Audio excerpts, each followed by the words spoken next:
Hello, I'm a faithful believer in Jesus Christ, and through him I have victories over drug addiction, alcohol abuse, and sexual addiction. I struggle with loneliness, resentment, anger, and codependency, and my name is Keola. I'm here to share God's story of my life and how he saved me from being a 10-year drug addict and a drug dealer. If you've gotten to know me over the past few years, it may seem like I have a decent head on my shoulders, but it hasn't always been that way.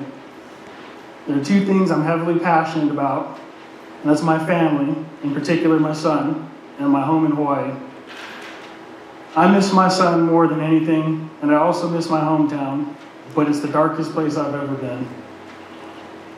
My biological father is a product of my hometown.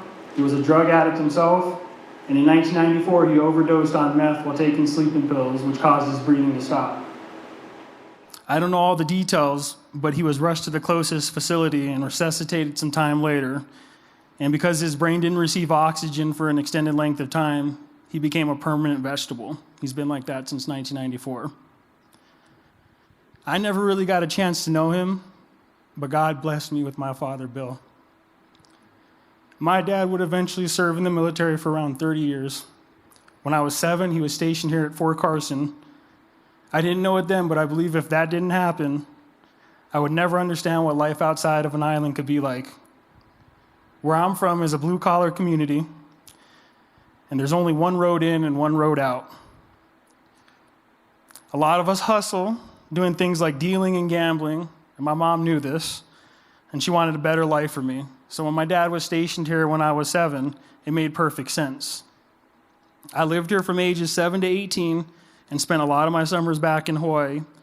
And my goal was to move back when I was 18 so I could go to college and take care of my grandparents who helped raise me. What I didn't know is that they had their own habits of their own and they were dealing with a lot of other things. They would become big enablers in my life. When 18 finally came around, I had a full ride scholarship for occupational therapy. I took classes at the University of Hawaii, Kapi'olani Community College, and Leeward Community College. And I moved back home 2 days after graduating high school at Mesa Ridge and started classes immediately. Once I started classes, I was pretty shocked to see how far back the level of education was. I would have to show teachers how to use PowerPoint and use projectors and things like that. I also started working for Radio Shack, even though I was getting grants and scholarships on top of my full ride scholarship. During that time, I developed my first addiction, money. Anybody else addicted to money? During that time, I was working for Radio Shack. If you know me, I'm a pretty good talker, so I made good money as a salesman. Things there would begin to slip, and I lost interest in school, and I started to do whatever I wanted to, which would lead to me hanging with the wrong crowd. I started hanging with my cousin who had a rough upbringing and was already doing things that would be considered normal back home, like smoking and drinking in his teens. I started drinking at family parties, which led to the first time I tried weed with him on a camping trip. I was studying for a human anatomy test, and I remember just sitting in the tent and watching it spin around me, and I was instantly attracted to the feeling.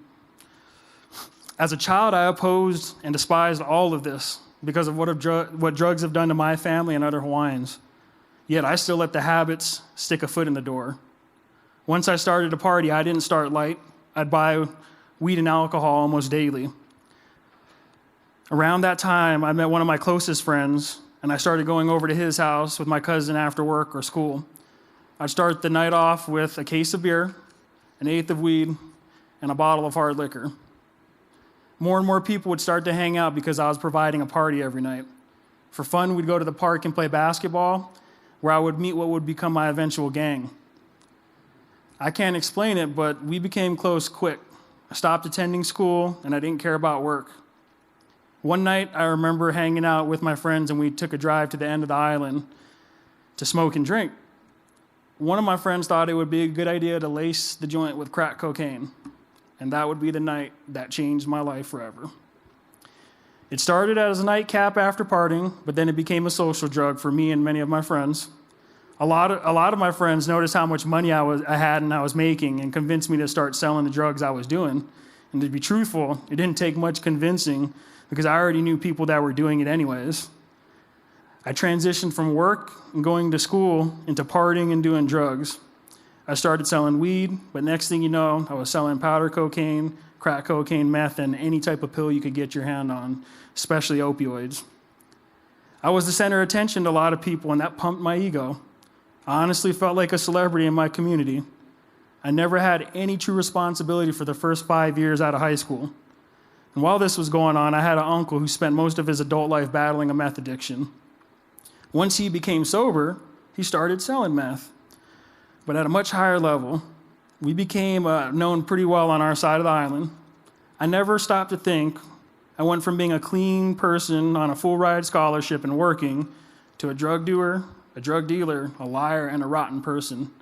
I clearly didn't know God didn't exist. I was God. I can tell you stories like I probably went through 20 to 25 cars at that time. I even was shot at while driving with a car full of passengers and had all my windows blown out. Luckily, no one got hit. I couldn't keep a vehicle because of the amount of trafficking I was doing, but also I was starting to gain enemies. I remember on my 22nd birthday spending several thousands of dollars on liquor at Costco's, and my cousin even put over $1,000 of cocaine on the table for anyone to do. My friends even hired strippers for my 22nd birthday. And we had my 22nd birthday at my friend's ranch where the cops couldn't bother us because it was private property. I was buying what I thought was love, and even though I was on this emotional roller coaster, I remember feeling empty and always trying to seek approval.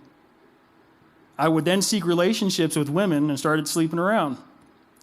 Eventually, I started dating this woman who had a child, and I convinced her to leave her high school sweetheart. The relationship turned intimate, but just prior to meeting her, there was already another girl I was infatuated with. I'm going to age myself a little here. I used to message her on MySpace, if any of you guys remember what that was, in hopes of hooking up with her. 2 months into dating the woman with the child, the other girl I was messaging started sneaking out to hang with me and my friends and party and drink. Our paths finally crossed, and I was head over heels. After partying one night, I ended up dropping her off at her house where I would get her phone number. We started messaging each other while I was dating this other woman. I eventually worked up the courage and invited her over to my house. I told myself not to have sex with her because it would only make her want me more. But by the second date, we couldn't keep our hands off each other, and I was developing another addiction, sexual addiction.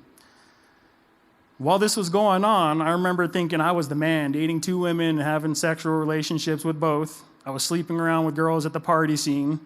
I thought everyone looked up to me. I felt as if I was living in a movie, but this eventually would come to a crashing halt as the woman that I actually was dating caught on.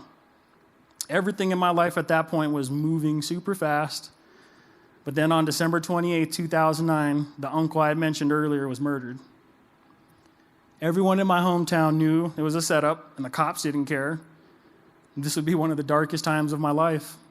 I remember watching the pain in my grandparents' eyes when they lost their youngest son. I remember wanting to kill whoever was responsible, and I became filled with rage, along with more drugs and more alcohol. I got down to 140 pounds. I don't know how my body made it through the abuse, and I also didn't know why this woman who I was infatuated with stuck by my side. I thought it must be love. She would spend the night often, and I remember one night she was complaining about pain in her lower stomach, so we decided to go to the doctors where we found out she was 4 months pregnant. I couldn't believe it since she told me she was on birth control. And could have been the drugs I was on. Nonetheless, I couldn't tell you how happy this made me. I thought I was ready and everything would work itself out. So I told myself I'm going on one last run, and I would party as much as I could until my son got here. This led to an episode during her pregnancy that landed me in the hospital for a few days. I was dehydrated, couldn't keep any fluids or food down, and lost even more weight. When the doctor came in, he exposed to her that I was still doing drugs, which I lied to her and told her I gave up because I was trying to become legit. She forgave me, and I worked on cleaning things up. I started working at a car dealership, which was good, but I took advantage of the situation. I was used to having as much money as I wanted, and when my son was born, I wanted to give him everything. I had an addiction for the fancy things, which I passed down to him. I kept spending money, but now I wasn't drug dealing, and I couldn't keep up with the cost of this lifestyle. Enter the opioids. I was getting oxycodone and oxycontin, amongst other things, and started selling it at my job. I couldn't believe how much people were addicted to these pills as much as how much they would spend. One night while playing basketball at the park, I ended up tearing my ACL, my LCL, and my meniscus. And I remember thinking, what am I going to do?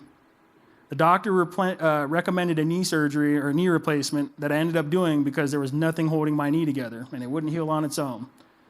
I remember the pain after the surgery and actually taking an oxy for the first time. It left me in a paralyzed high.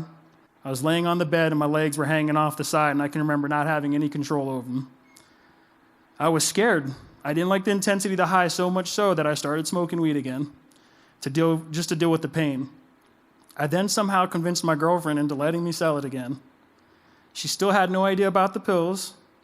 I eventually got back to selling all the other drugs I was before, and since I had access to them, I started doing cocaine and crack. At my lows, weed and alcohol were like cigarettes to me, and even powder cocaine I was doing every day. The real high I was after was the crack high. I started making an excuse to go out every night. I told her it was so I could make money when all I was doing was partying and selling just to stay afloat. She got tired of this, and truthfully, I did too. The problem was I couldn't stop my addiction. She finally broke up with me, and after I was fired from the dealership because I was getting everybody on the car lot on drugs. All this took place before my son was the age of 3. I decided to reach out to my parents because I knew I needed to change. They helped me and they flew me back to Colorado, I believe in late 2012. They introduced me to Pikes Peak Christian Church, where my eyes were open to God. I didn't let my parents know all the extent of my troubles, but because in the back of my head, I thought everything would work out and I'd win my family back. I gave my life to Christ, and for a good 4-month stretch, I showed change. So much so that the mother of my child wanted to work things out. So my pride kicked in, and I said, I can do this. My mom specifically didn't want me to go back because she knew and she could see that this wasn't going to work, but nothing was going to stop me, and I made my way back home. I stayed clean for a while. I found a church down there, but yet knowing that God loved me, I still tried to do it on my own. It lasted only for so long, but again, with no support system and people to keep me accountable, I hit my absolute rock bottom. During this time, there was a 3-month stretch where I drank every single day. I remember on one occasion, I stayed up for nearly 5 days, hiking 2 intense hikes and helping with one of the biggest funerals I've been a part of. I was drinking along with snorting cocaine to keep me up, and at night I was doing several $100s worth of crack until the sun came up. I started to get so low that I would steal from my own family. And I'd pawn off anything I had worth of value to trade for drugs. I would borrow money from my grandma, and I'd use any excuse I could. I remember at the end of it saying, what am I doing? I even remember being in the ditch and saying, I'll just keep digging the hole deeper because I know there's a God that will dig me out. And real quick, for any of you guys that are in a rut like that, don't take advantage of God's mercy because it took me years to forgive myself for that. I remember I had to front the drugs I was selling, and eventually my addiction overcame me. I couldn't go to my dealer's house because I had ended up several $1,000s in the hole and to go into hiding. I thought about my son and how much of a disappointment and a loser I was. At the same time, I also remember hearing a voice telling me I was better than that. I felt like I was staring down the barrel of a gun. I didn't know what my life looked like 2 days, 2 weeks, or 2 months down the line. The only thing I could think of was either I was going to die from an overdose or someone was going to kill me because of the money I owed. The mother of my child and I were going from breaking up to making up constantly, and my heart just couldn't take it anymore. Then I remember praying for the first time in a long time, telling God, I know you can get me out of this. The voice in my head was telling me to get back to my parents and get back to Pikes Peak Christian Church. So I made my decision to leave my son in Hawaii with his mother and let Jesus put my life back together. Leaving my son is something I never wanted to do. And honestly, I know I couldn't make that same decision again. But I followed the voice in my head because I knew it was Jesus. I called my parents and I told them what was going on, And they said this was the last time they were going to help me. And if you know my parents, that wouldn't have been the last time they would help me. So I took that last chance. And I was in a lot of pain and depression when I came back. I started working at Comcast, and in the beginning, I was drinking myself to sleep every night. I remember coming to church and just hiding. This time, I could try to hide all I want, but God was not going to let me hide. He was going to use me. And Pastor Rick and I would eventually connect, and he told me about Celebrate Recovery. I decided to go, and for a person who didn't want others to judge him, I judged everyone else around me. I walked in these doors thinking there could be no one dirtier than me. And that's when I heard my first testimony. Immediately, I felt ashamed. This guy's testimony was crazy, and just when I thought I was the most atrocious person to ever step foot in a church door, God showed me that there were other people that had passed just as dark as my own. God showed me through Celebrate Recovery that there is healing possible, and he clearly used Celebrate Recovery to draw me closer to him. And eventually, over time, one by one, even to this day, God started removing some of my defects. I started serving in CR, and I also started ushering for Sunday services. I remember also being told no for a lot of things, but I'd get upset, but I also understood God was still removing things from me so I could serve him in the capacity that I do today. He kept removing the bad and adding the new and better things to my life. He shifted the way I think, and he gave me a family. He put people into my life that were able to grab me in my chaos and give me the perspective to change, or to want to change, but also the perspective that he wanted for my life. He used people like Darren and Connie to add things to me that I needed in order to help heal. He used my brother Armando and Pastor Rick at times to pull me back to his path when I wander off time to time. I was finally able to forgive myself, and it felt like a weight had been lifted. And then I started serving on the tech team. I started with visuals and then lights, and eventually I got to the soundboard where I found a healthy addiction. I replaced drugs and alcohol with serving God, and my biggest addiction, hiking. In December of 2017, he had even bigger plans for me. I had a meeting with Pastor Rick in which he asked me if I could step up and help with leading Celebrate Recovery. I couldn't believe it because I wanted to lead for so long, but God knew it was for selfish reasons, and I think that's why he didn't allow me to in the beginning. After stepping out of Pastor Rick's office, Pastor Matt grabbed me. And then I stepped into his office. He told me that the tech team would be transitioning and asked if I could help lead the tech team. I remember thinking, okay, God, you really want me to step up. I didn't realize how much more he was going to stretch and fill my heart. He placed two men in my life that I can't thank him enough for, and that's Matt Ross and Austin Gasper. I could see Matt's relationship with God and the family man and father that he is, and I had a zeal. With him as a role model and being around the worship and tech team members, I remember feeling I was at home. I wasn't ashamed anymore, and I always joke, but if it wasn't for my big little brother Austin continuously pouring into me, I don't know where I'd be. Austin is one of my best friends, and being 10 years younger than me, I look up to him like a little brother would a big brother. He taught me the difference between sympathy and empathy. I never met someone who had such a healthy relationship with Jesus, who truly puts on his heart the struggles of others. I love those two guys so much. But it didn't stop there. God kept blessing me. With all the craziness that happened in 2020, God made it one of my best years. I finally went home to Hawaii for the first time in 5 years.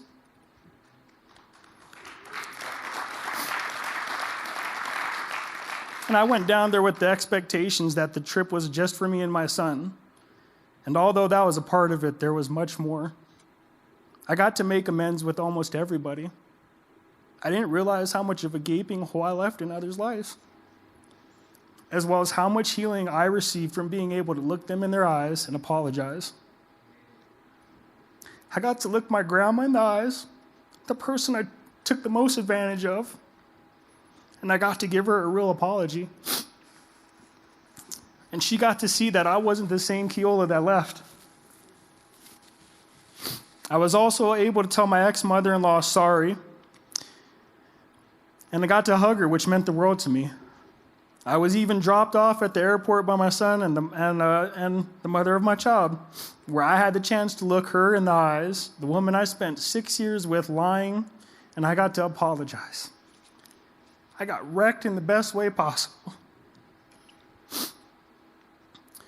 And the thing I'm most thankful for is that God kept the relationship between my son and I strong.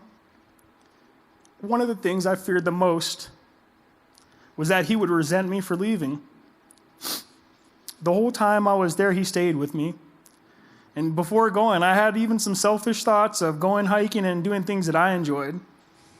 But then this little thing called COVID came, and everything was getting shut down. Hawaii was under restriction, and I felt as God aligned this for me so I could focus on the real reason I did this all in the first place, my son. I spent time doing things with him that he wanted to do. I was amazed by how much he was just like me, and I was also scared. We hiked. We spent moments that I'll forever cherish. When I came back, I fell into a dark place for a little bit again. I was depressed because I had to leave my son, but God picked me right back up and gave me hope. Around this time, one of my best friends who started hitting his rock bottom was coming to the end of a relationship he'd been in since practically our sophomore year, and we're 33. It came to an explosive end, and now he was having to start over from scratch. We both worked at Comcast, but then he ended up transitioning to his new job as an apartment manager. He and his ex-girlfriend went their separate ways, and he was left with a choice. He asked me if I was ready to get my life together, and asked me if I wanted to get an apartment with him. I gladly accepted.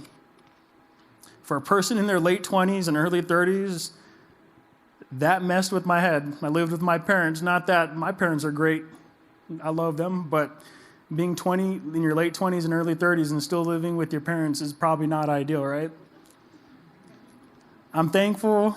My best friend gave me the opportunity to get back on my feet, and I know that God placed him there to help me work on areas that I need to work on. But I also know God placed me there for him because of all the stuff I'd faced. So about 3 months after coming back home from Hawaii, I finally moved out of my parents and moved up north into a much nicer place than I probably deserve. Now, although things were going the best they had for me in a while, they would come to another speed bump.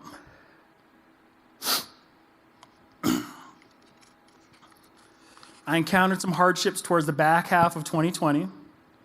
One of the things I was doing was I was putting too much on my plate. I had a full-time job, and I cared so much more about what was going on here that I started to get burnt out. After spending time in counseling, I had to make the healthy decision to let people know what was going on. It was hard for me because as much as I've changed, I'm still a people pleaser, and I still catch myself seeking approval. The church was also having to increase how much they relied on our tech to be able to stream and improve our services. I began to stress a little bit, but I also began to pray and to ask God to either prepare me to be able to work here or to bring somebody that would elevate us to a level that I was not able to. I think God heard my prayers, amongst others, and he made way for 3 guys that, if you guys get a chance to talk to these guys, I highly recommend. And that's Scott Price, and that's that guy Jesse up there, and Eric, our new CR worship leader.